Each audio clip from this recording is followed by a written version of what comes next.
పుట్టపర్తి నియోజకవర్గం బుక్కపట్నం మండలంలో అడవికి నిప్పు పెట్టిన దుండగులు వందలాది ఎకరాలు కాలిపోతున్నాయి. పచ్చని చెట్లతో పాటు అడవి జంతువులు మంటలకు ఆహుతవుతున్నాయి. బుక్కపట్నం మండలం గూనిపల్లి గ్రామ సమీపంలోని అడవికి గుర్తు తెలియని వ్యక్తులు నిప్పు పెట్టడంతో మంటలు ఎగిసిపడుతున్నాయి. పుట్టపర్తి మున్సిపాలిటీలోని ఎద్దుల కొండకు గుర్తు తెలియని వ్యక్తులు నిప్పు పెట్టడంతో మంటలు పెద్ద ఎత్తున వ్యాపించి అడవి మొత్తం కాలిపోతోంది. గోకులం చెందిన ప్రజలు భయాందోళనకు గురవుతున్నారు. అటవీ ప్రాంతంలోకి వెళ్లలేక మంటలను అదుపు చేయలేక అటవీ శాఖ అధికారులు అశక్తులుగా ఉండిపోవాల్సి వస్తుందని తలలు పట్టుకుంటున్నారు. నిప్పు పెట్టడం అనేది చాలా తప్పు పని. అలాంటి పని చేయకూడదు. అలా చేసిన వారికి కఠిన చర్యలు తీసుకోబడతాయి. అలాగే అటవీ సంరక్షణ అనేది అందరి బాధ్యత. ఒక ఫారెస్ట్ డిపార్ట్మెంట్ బాధ్యత మాత్రమే కాదు, ప్రజలు కూడా సహకరించి మాకు ఎవరు పెడుతున్నారు అంటే వాళ్ళకు కూడా ఈ సంపద మీద వాళ్ళకు కూడా హక్కు ఉంటుంది.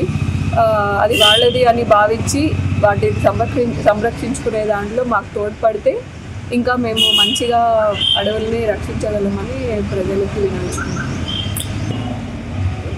ఇప్పుడు మనకి అడవులు ఎక్కువగా రోడ్డు పక్కన అటు ఇటు వెళ్ళే పక్కన మనకి అడవులు ఉన్నాయి. అలాంటి వాళ్ళు ఇప్పుడు దారిలో పోయే వాళ్ళు ఎవరైనా కొంచెం అంటే అజాగ్రత్తతో ఒక చిన్న నిప్పురవ్వ అట్లా వదిలేసినా కూడా మనకి బోద గడ్డి ఎలాగంటే ఒక చిన్న రవ్వ తగిలినా కూడా అది మొత్తం అంతా కూడా అడవిని ఒక గంటలోనే మసి బూడిద చేసేస్తుంది. దానివల్ల మనకి అది ఎక్కువగా ఉంది, మన అడవుల్లో ఎక్కువగా ఉంది. సో ఇంకా అది వచ్చిపోయే వాళ్ళు కొంచెం జాగ్రత్తగా అలాంటి నిప్పు పడకుండా ఒకవేళ పడినా దగ్గరలో ఉన్నదాన్ని ఏదైనా ఆర్పగలిగితే మేము వచ్చే లోపల వాళ్ళు ఏమన్నా కొద్దిగా చర్యలు తీసుకోగలిగితే మాకు సహాయ సహకారాలు అందిస్తే మాకు ఈ అడవిని సంరక్షించుకోలేమని.